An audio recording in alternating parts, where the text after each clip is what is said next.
بسم اللہ الرحمن الرحیم۔ ان علی ثلاثۃ اوجہ، ان تین قسم پر ہے۔ الاول حرف مصدری ناصب، ایسا حرف جو مصدری ہو، نصب دینے والا ہو۔ کیا مطلب؟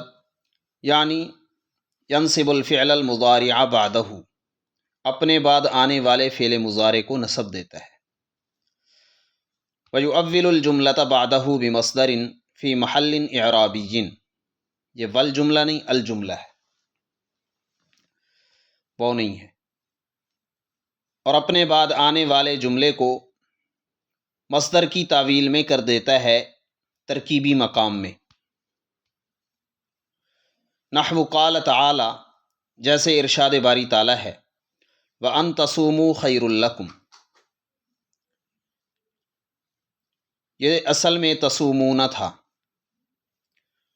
ان ناصبہ کے داخل ہونے کی وجہ سے نون اعرابی گر گئی ہے۔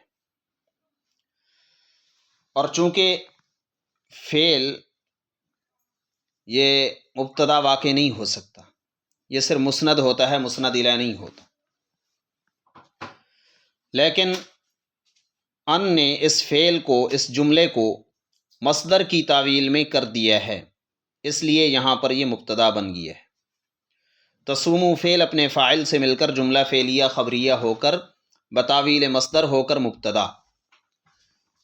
ان تصومو یہ صیامکم کی تعویل میں ہے، صیامکم۔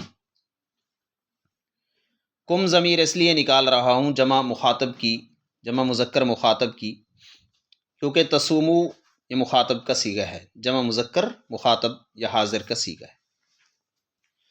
ان تصومو بتاویل مصدر ہو کر مبتدا، خیر لکم اس کی خبر ہے۔